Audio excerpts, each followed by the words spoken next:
Dear students, after studying this module, you will be able to understand expert opinion and competency of an expert, learn about opinions of persons other than experts, learn about cross-examination of witnesses, and also learn about re-examination of witnesses.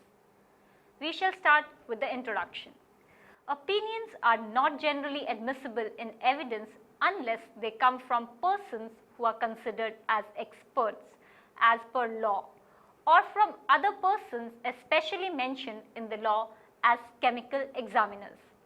Powell has defined the term expert as one who has devoted time and study to a special branch of learning and is specially skilled on the points on which he is asked to state his opinion.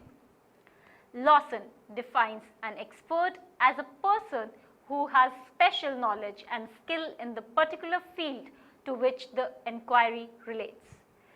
Section 45 of Indian Evidence Act 1872 states that when the court has to form an opinion upon a point of foreign law, science or art, or to identify handwriting or finger impression, the opinion upon that point of person specially skilled in such foreign law, science, art or identity of handwriting or fingerprint impressions are relevant facts and such persons are experts.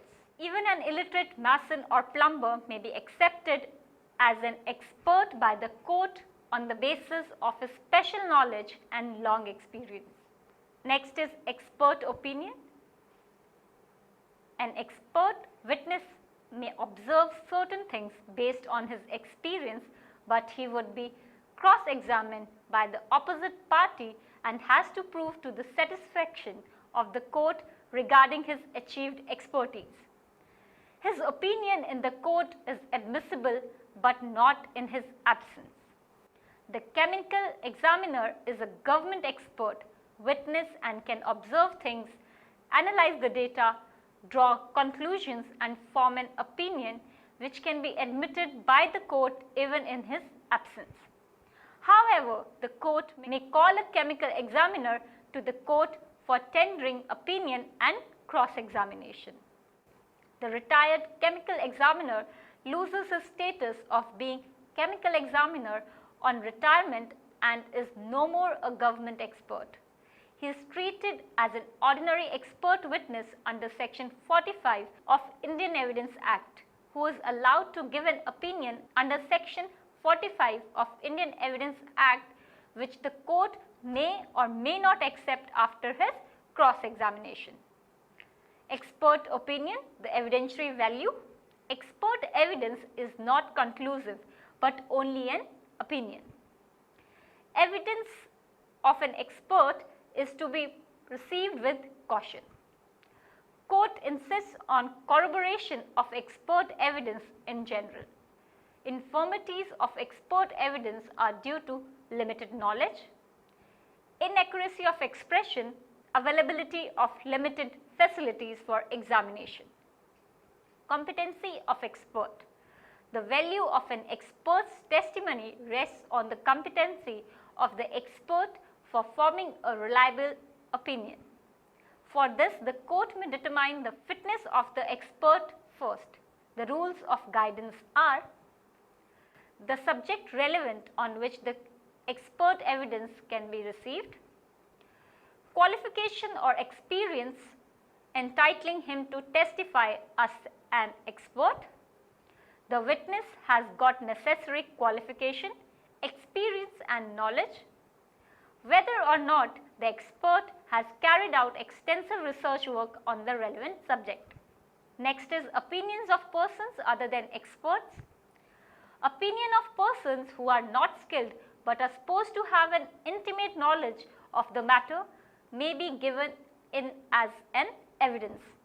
This evidence is also admissible in the following cases: acquainted with one's handwriting, Section 47 of Indian Evidence Act; general custom and right, Section 48 of Indian Evidence Act; usages and tenets, Section 49 of Indian Evidence Act; relationship, Section 50 of Indian Evidence Act. Constitution and government of any religious charitable foundation, Section 49 of Indian Evidence Act. Meaning of words or terms used peculiarly, Section 49 of Indian Evidence Act and Section 73 of Indian Evidence Act. Next is ballistic experts. Ballistic fingerprinting refers to a set of forensic techniques that rely on marks that firearms leave on bullets to match a bullet to the gun it was fired with. It is a subset of forensic ballistics. The application of ballistics to legal questions and internal ballistics, the study of events between the firing of a gun and the bullet leaving the barrel. The ballistic experts normally carry examination of firearms and thus their opinion is admissible in court under Section 45 of Indian Evidence Act, which implies that evidence of the ballistic experts is admissible after he is examined in the court. In some forensic science laboratories like CFSL, CBI New Delhi, all scientific officers have been declared as chemical examiners to the Government of India.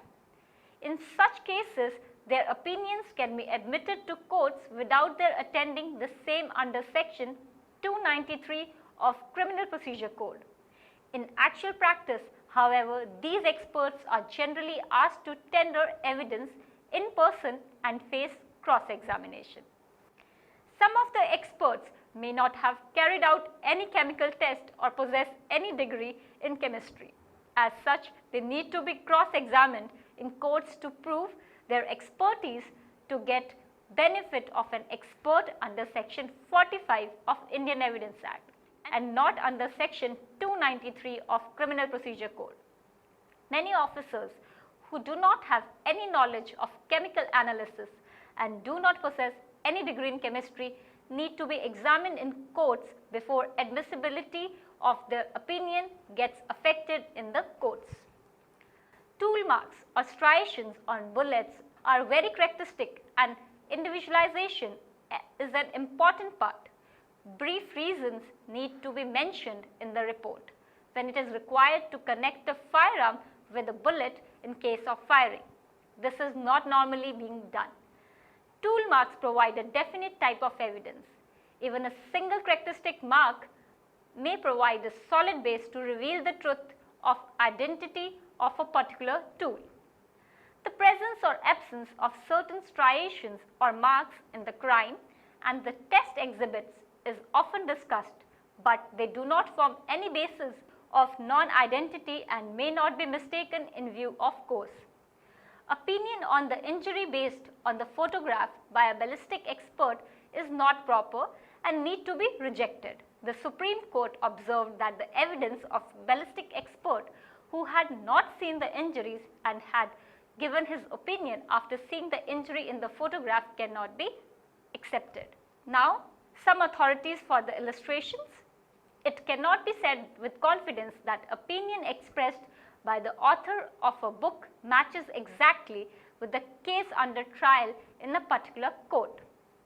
For example, the state of Madhya Pradesh, All India Reporter 1954, Supreme Court 28 disapproved of the judge's drawing conclusion adverse to the accused by relying upon such passages in the absence of their being but to medical witnesses. Similar view had been expressed in Bhagwan Das versus State of Rajasthan, All India Reporter 1957, Supreme Court 589.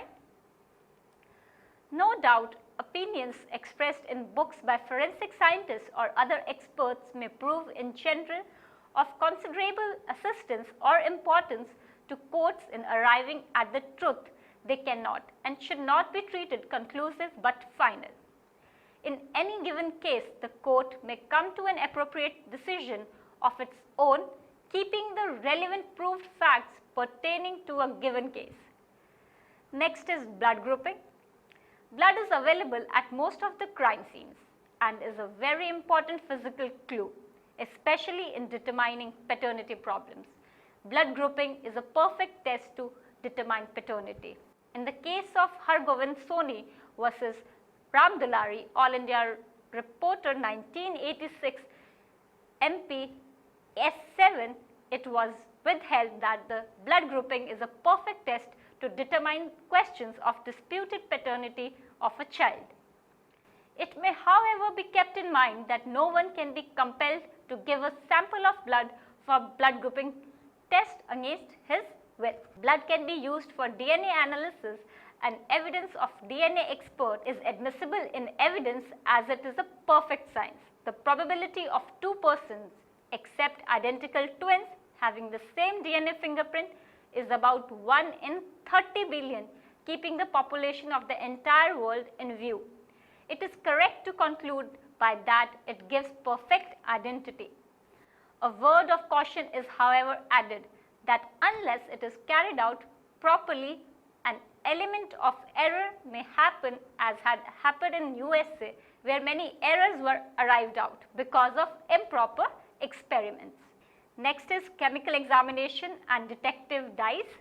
Chemical examination offers their opinions under the section 293 of Criminal Procedure Code.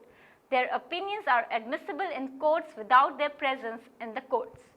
The court, however, has the authority to call any chemical examiner for clarification or cross-examination. The Honorable Supreme Court has observed that chemical examiners need to be called in the case of trap laying, especially where detective dyes like phenol are used. The court can summon any chemical examiner in any case. In the case of Vardha Rama Mohan Rao, State of Andhra Pradesh 2003, two courts, after considering the material on record produced by prosecution and defense, came to the conclusion that the prosecution has established its case. The Honorable Supreme Court noticed that it was an admitted fact by the appellant himself that PW1 did conceal the currency notes worth rupees 1500 along with the said case papers. He had come in contact with the said currency without knowing of his placement. The explanation had been considered and rejected by the two lower courts, and there was no reason for its acceptance. From the evidence of PW1 coupled with the facts proved the way of trap, satisfied that the accused did receive the money and that inner lining of the hand of the accused also showed the presence of naphthalene, which could not have been possible by the accused by merely touching the pocket. Now we shall go through certain case studies. First is Bhopal gas tragedy, a case where knowledge met ignorance. In the early morning hours of December 3rd, 1984, a poisonous grey cloud, 40 tons of toxic gases from the Union Carbide India Limited UCIL's pesticide plant at Bhopal spread throughout the city. Water-carrying catalytic material had entered methyl isocyanides, storage tank number 610. What followed was a nightmare. The killer gas spread through the city, sending residents scurrying through the dark streets. No alarm ever sounded a warning and no evacuation plan was prepared. When victims arrived at hospitals, breathless and blind, doctors did not know how to treat them, as UCIL had not prepared emergency information. Around 10,000 people lost their lives. The catastrophe raised some serious ethical issues. The pesticide factory was built in the midst of the densely populated settlements. UCIL chose to store and produce MIC, one of the most deadly chemicals. Permitted exposure levels in US and Britain are just 0.02 parts per million in an area where nearly 1,20,000 people lived. The methyl isocyanide plant was not designed to handle a runaway reaction. When the uncontrolled reaction started, the methyl isocyanide was flowing through the scrubber, meant to neutralize MIC emissions at more than 200 times its designed capacity. MIC in the tank was filled to 87% of its capacity, while the maximum permissible was just 50%. MIC was not stored at 0 degrees centigrade as prescribed, and the refrigeration and cooling systems had been shut down 5 months before the disaster as part of UCC's global economic drive.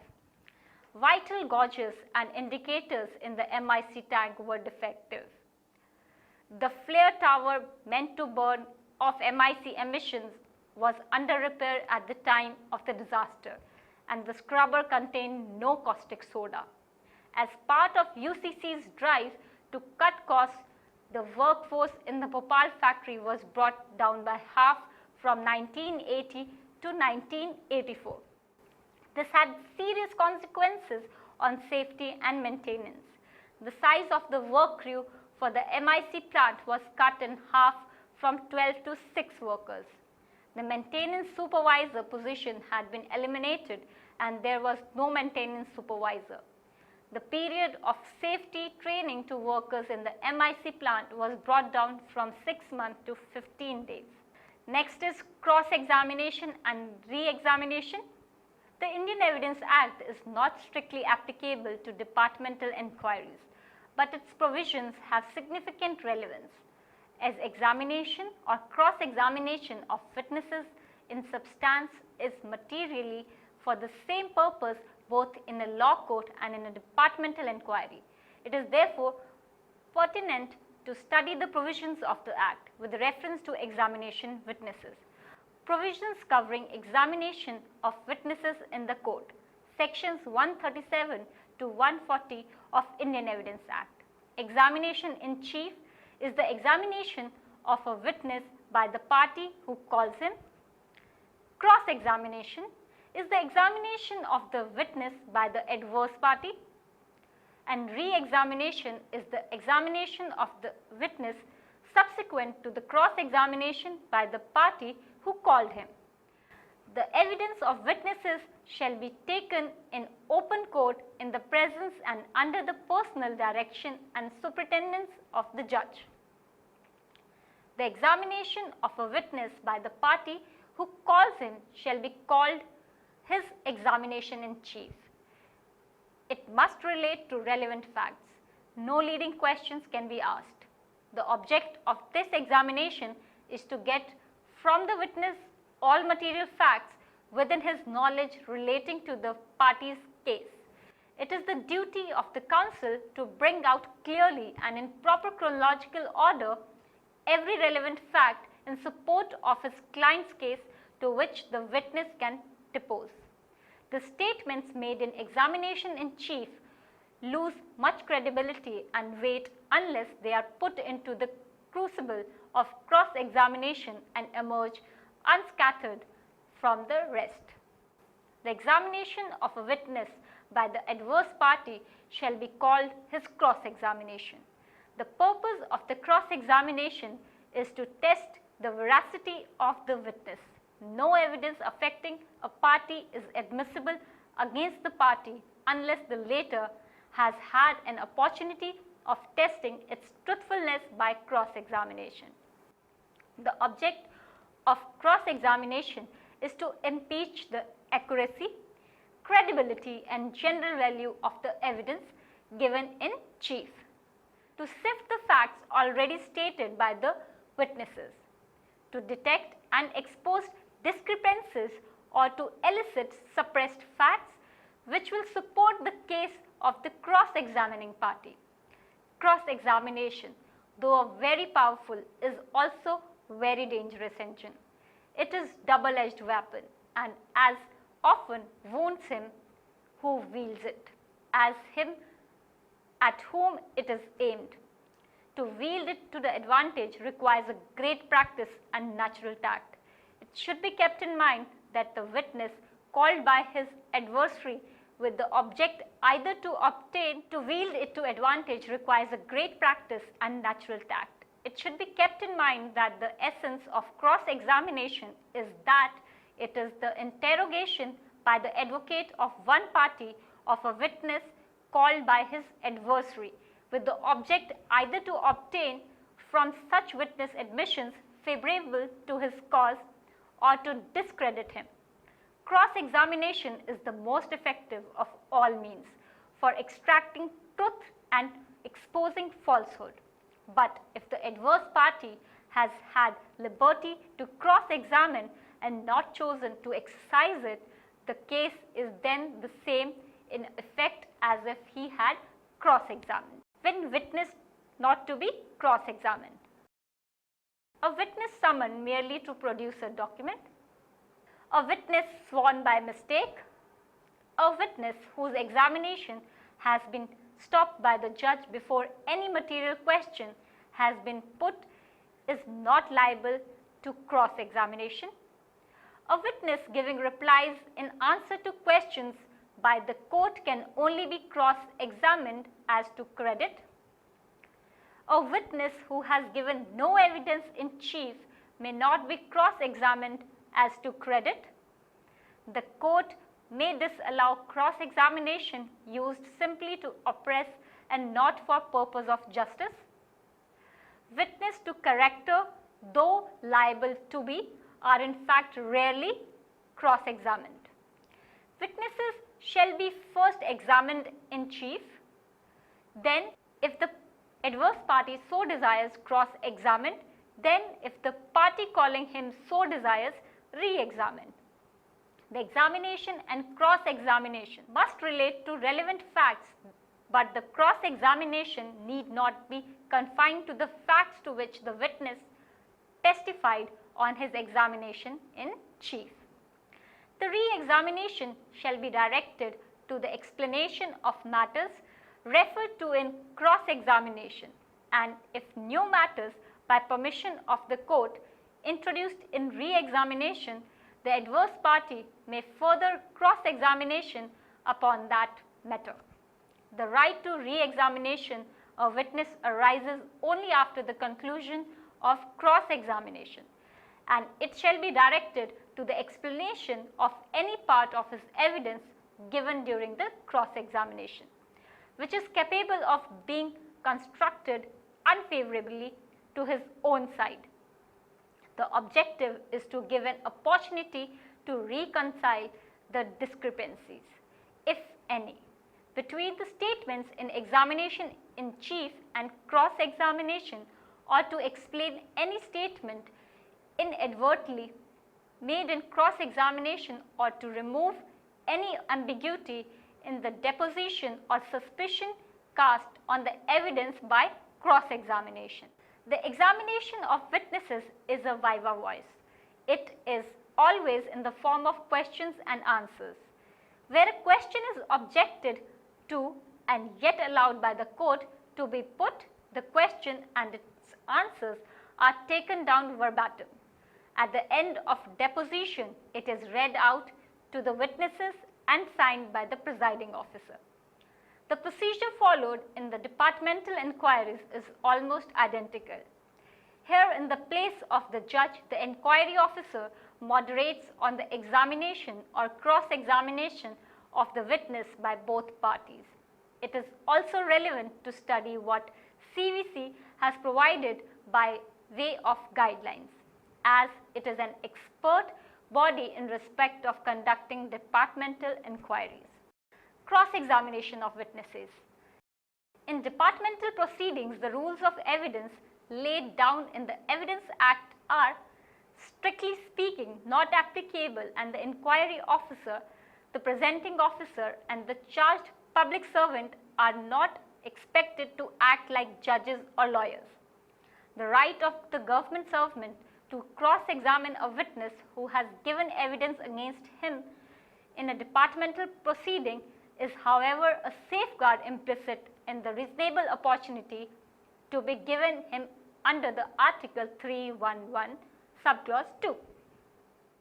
The scope or mode of cross-examination in relation to the departmental inquiries have been clearly set out anywhere, but there is no other variety of cross-examination except that envisaged under the Evidence Act. It follows, therefore, that the cross-examination in departmental inquiries should, as far as possible, conform to the accepted principles of cross-examination under the Evidence Act. cross-examination of a witness is the most efficacious method of discovering the truth and exposing falsehood. During the examination in chief, the witness may say things favorable to the party on whose behalf he tenders evidence and may deliberately conceal facts which may constitute part of the opponent's case.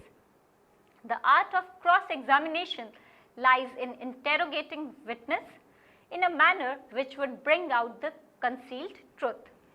Usually, considerable latitude is allowed in cross-examination.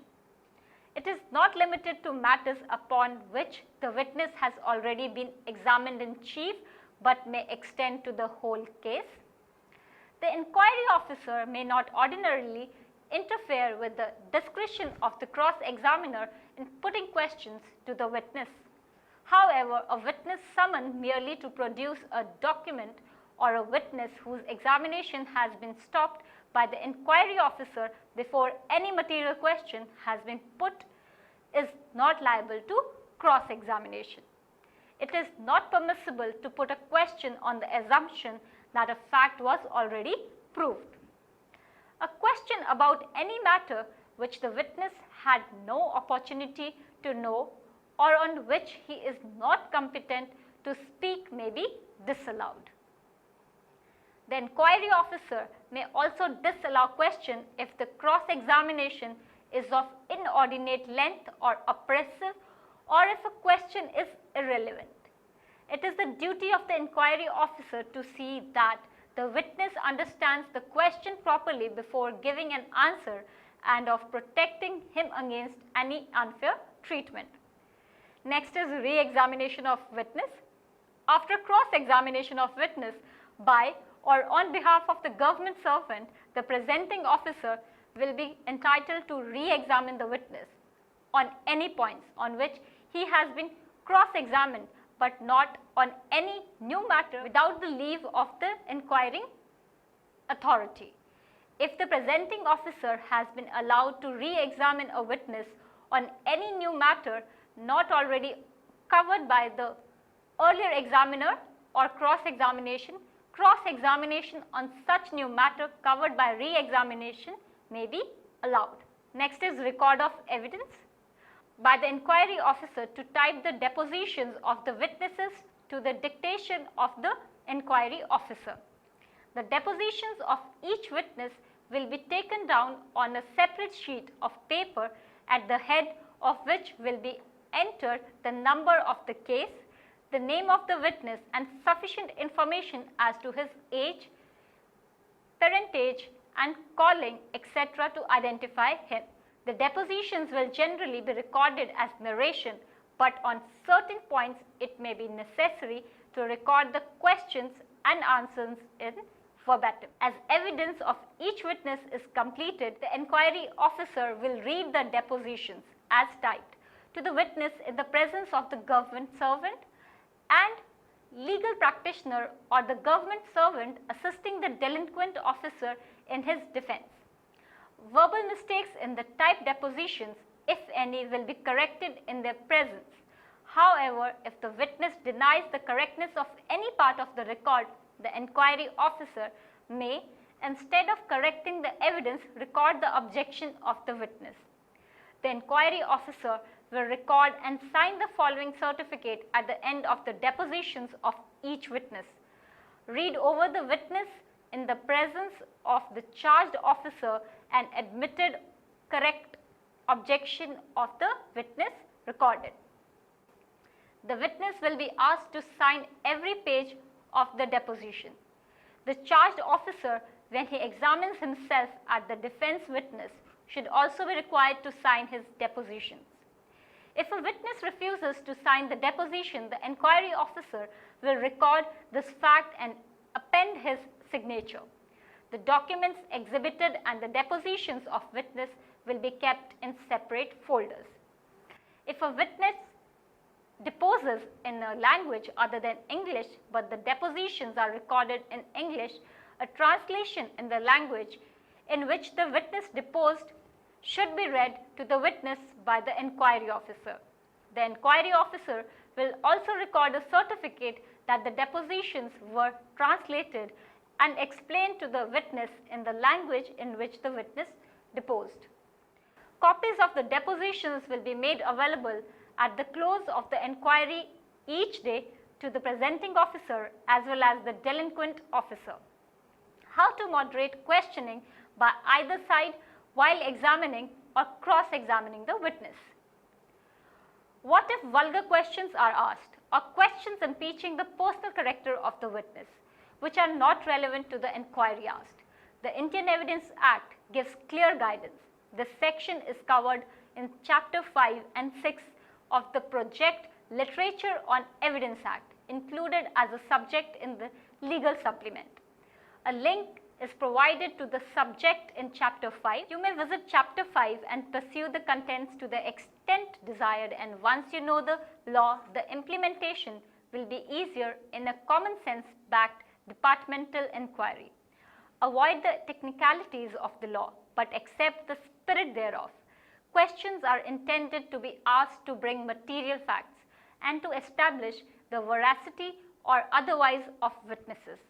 Though not directly applicable, the Indian Evidence Act under Section 135 to 166 covers this topic. This part of the Act also, its last part, deals with the examination of witnesses and covers the manner in which a witness is to be examined by the party who calls in, what kind of question can be put to him, and what kind of questions cannot be put to him, and how the opposite party can test the veracity of deposition, and how his credit worthiness be impeached. While the technicalities of the Act need not to be brought in an inquiry conducted departmentally, those parallel provisions which are relevant and appealing to the common sense of the inquiry officer may be used as a guidance material. Now we will conclude this module with a summary. So far in this module, we have learned about how the evidence documentation is done. We have discussed about the expert opinion and its importance in the court of law, the importance of chemical examination of evidences, and we have also studied about the necessary details related to actual practice and witnessing, how experts are generally asked to tender evidence in person and face cross-examination and re-examination.